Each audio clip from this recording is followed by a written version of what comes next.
세 번째 층은 혼돈의 층입니다. 바로 이 세 번째 층 때문에 사람들은 내면으로 들어가는 것을 두려워합니다. 그들이 두 번째 층에 갇히는 이유도 그 때문이에요. 두 번째 층에서는 모든 것이 깨끗하고 명료해요. 규칙이 알려져 있습니다. 모든 게임엔 규칙이 있어요. 규칙을 알면 게임을 할 수 있죠. 그러나 세 번째 층에서는 그렇지 않아요. 세 번째 층은 혼돈입니다.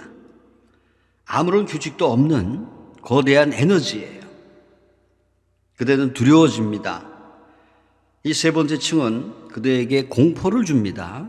명상을 하면서 두 번째 층에서 세 번째 층으로 떨어질 때 혼돈을 느낍니다. 갑자기 그대는 자기가 누구인지 모릅니다. 누가 누구인지 알려진 세계는 두 번째 층, 소똥의 층이에요. 두 번째 층을 알고 싶다면 세계 인명사전을 보면 됩니다. 그 책은 전 세계에 걸쳐 출판되어 있어요. 거기 있는 사람들의 이름이 두 번째 층입니다. 세 번째 층에서 갑자기 그대는 자기가 누구인지 모른다는 사실을 깨닫습니다. 주체성이 상실돼요. 규칙이 사라집니다. 거대한 혼돈, 태풍이 몰아치는 거대한 바다입니다. 이해할 수 있으면 아름다운 일입니다. 그러나 이해하지 못하면 매우 끔찍한 일입니다. 그대가 이해하고 그 안에서 주의할 수 있다면 이 세 번째 층은 처음이지만 강렬한 일견을 줄 것입니다. 그렇지 않다면 그대는 신경증에 걸릴 것입니다. 세 번째 층에서 사람들은 미쳐버려요.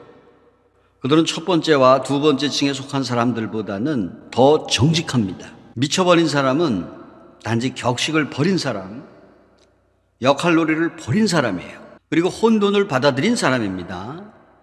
그는 그대들의 정치가들보다 나아요. 적어도 그는 삶에 더 진실하고 성실합니다. 그러나 세 번째 층에서는 미치는 현상이 일어나요. 모든 위대한 예술가들이 세 번째 층에 속해 있습니다. 고흐는 미쳤어요. 왜 그런가? 예술가들, 음악가들, 시인들, 화가들, 그들은 세 번째 층에 속해 있기 때문입니다. 그들은 진실한 사람들이에요. 그대들의 정치가들이나 그대들이 소위 승려, 교황, 마하트마라고 부르는 사람들, 이들은 모두 두 번째 층에 속해 있으면서 마하트마의 역할놀이를 하고 있는 사람들이죠. 그들보다 더 진실한 사람들입니다. 세 번째 층은 더 진실하고 더 정직한 사람들의 층이에요. 그러나 거기에 위험이 있습니다. 그들은 너무도 진실하고 정직하여 혼돈에 빠져요. 그들은 규칙의 세상에 매달리지 않습니다. 그들은 폭풍 속에 있는 것입니다. 세 번째 층에서 깨어 있으면서 명상적으로 될 수 있다면 그 혼돈은 조화로 변모합니다. 그것이 혼돈인 이유는 중심이 잡혀있지 않기 때문이에요. 자각하지 않기 때문입니다. 그대가 자각한다면 그것은 조화와 질서가 돼요. 인간이 만든 규칙의 질서가 아닌 인도인들이 다마리트라고 부른 질서, 인간이 만든 질서가 아닌 궁극적인 질서입니다. 만일 그대가 주의하고 있다면 혼돈이 거기 있지만 그대는 혼돈 속에 있지 않고 그것을 뛰어넘어요. 자각이라는 것은 뛰어넘는 현상입니다. 온 사방이 혼돈이지만 그대 안 깊숙한 곳에는 혼돈이 없는 것을 그대는 압니다. 갑자기 그대는 그것을 뛰어넘습니다. 거기서 헤매는 것이 아니에요. 시인, 화가, 음악가들은 거기서 길을 잃어요. 왜냐하면 그들은 자각하는 법을 모르기 때문입니다. 그렇지만 그들은 더 정직한 사람들이에요. 세상의 정신병원에는 세상의 수도에 사는 사람들보다 더 정직한 사람들이 있어요. 정신병원에 있는 사람들에게는 도움이 필요해요. 그들에게는 세 번째 층에서 네 번째 층으로 데려다 줄 스승이 필요합니다. 수피들은 세 번째 층의 사람들을 마스타스라고 부릅니다. 미쳤지만 신에 대한 사랑으로 미친 사람이란 뜻이에요. 그들은 미쳤어요. 실질적인 관점에서 그들은 미쳤습니다. 그들에게는 자기들의 손을 잡아 네 번째 층으로 데려다 줄 스승이 필요합니다. 세 번째 층에서는 스승이 요구되는 겁니다. 그대가 첫 번째 층에 속해 있다면 스승은 필요 없어요. 두 번째 층에 속해 있다면 물어볼 것도 없이 스승을 찾지도 않습니다. 세 번째 층의 사람만이 스승을 구하고 찾습니다. 그들이 혼돈에 빠져 있을 때 도움을 줄 수 있는 누군가를 찾기 시작합니다. 세 번째 층에서의 가능성은 두 가지가 있어요. 그들은 미쳐버릴 수 있습니다. 그것이 두려움이에요. 사람들이 두 번째 층에 매달려 있는 이유가 그것입니다. 그들은 두려워하며 두 번째 층에 깊이 매달립니다. 손을 놓아버리면 혼돈 속으로 빠질 것이기 때문입니다. 역할에 매달리지 않으면 혼돈 속으로 떨어진다는 것을 그대들은 모두 알고 있습니다. 그대는 남편이나 아내의 역할 놀이를 합니다. 그 게임을 중단하면 미쳐버린다는 것을 잘 알아요. 그리고 사회가 그대에게 강요한 게임을 계속합니다. 거기서 떨어져 나오면 어디로 떨어지겠는가? 사회로부터 떨어져 나오면 혼돈 속에 빠질 것입니다. 그러면 확실한 것은 모두 잃어버리게 돼요. 혼란입니다. 그러므로 첫 번째 가능성은 혼란, 노이로제, 정신병원입니다. 두 번째 가능성은 이렇습니다. 그대가 명상적으로 자각하면서 주의한 채로 있다면 혼돈은 완전히 아름답게 됩니다. 그러면 그건 혼돈이 아니에요. 그 안에 자체의 질서가 있습니다. 내면에 그 자신만의 질서가 있어요. 그 안에서 깨어 있을 수 있고 거기에 동화되지 않는다면 폭풍조차도 아름답습니다. 그러면 혼돈은 거대한 에너지처럼 그대 주변을 휘감고 그대는 중심에서 아무 영향도 받지 않고 서 있게 됩니다. 난생 처음으로 정상이 무엇인지 언뜻 봅니다. 두 번째 층에 속한 사람들은 정상인 것처럼 보일 뿐 정상이 아닙니다. 그들을 세 번째 층으로 몰아넣어 보세요. 그러면 미쳐버릴 것입니다. 세 번째 층에 있으면서 자각하는 사람들이 정상이에요. 그들은 강요한다고 해도 미쳐버릴 수가 없습니다. 어떤 상황도 그들을 미치게 하지 못합니다. 두 번째 층에 있는 사람들은 항상 경계선에 있어요. 조금만 밀면 불경기가 되거나 부도가 나거나 아내가 죽거나 아들이 희피가 되면 그들은 세 번째 층으로 떨어집니다. 미치는 겁니다. 두 번째 층의 사람들은 항상 미칠 준비가 돼 있어요. 어떤 상황에서도 조금만 밀어붙이면 미쳐버립니다.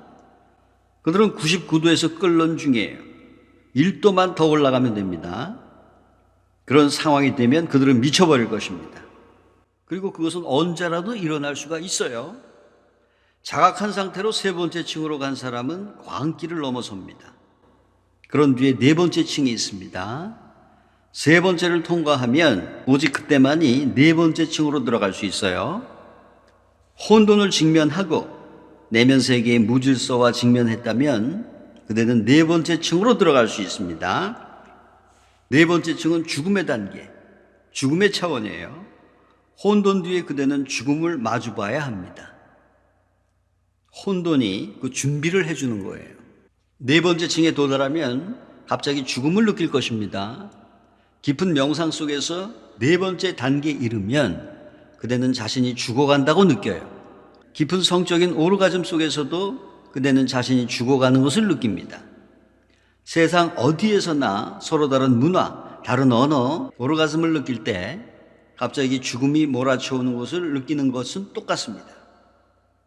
말을 하는 경우도 있어요. 특히 여자들이 깊은 오르가즘 속에 있을 때 몸 전체가 알 수 없는 리듬을 타면서 떨고 생명의 에너지로 가득 차 하나의 춤이 될 때 온 세상의 여자들은 이렇게 말합니다. 나 죽겠어. 날 완전히 죽여줘요. 섹스에 관해서 인도의 문헌에 이런 말이 있습니다. 사랑을 나누는 침실에 앵무새나 구관조를 두지 마라. 그대가 사랑을 나눌 때 나 죽겠어요 같은 황홀한 기쁨의 소리를 지른다면 앵무새나 구관조는 그것을 배울 수가 있고 그러면 손님들이나 다른 사람들이 방문했을 때 난처한 일이 발생할 수 있다. 그러므로 절대로 사랑을 나누는 침실에 앵무새를 두지 마라. 애고가 죽습니다. 그러면 갑자기 주체성이 상실돼요. 그때는 더 이상 거기 있지 않습니다. 생명만이 고동치고 있어요. 알려지지 않은 생명, 이름도 없는 생명, 범주로 분류될 수 없는 생명, 단지 생명만이 있을 뿐입니다. 그들은 거기 있지 않아요. 파도는 사라졌고 바다가 거기 있습니다. 왜 온 세상에서 섹스가 그렇게 깊숙이 억압받았는가? 그 이유는 섹스가 죽음과 유사하기 때문입니다. 이 세상의 모든 문화는 두 가지를 억압합니다. 섹스와 죽음입니다. 이 둘은 너무도 비슷해서 같은 동전의 양면이라고 말할 수도 있어요.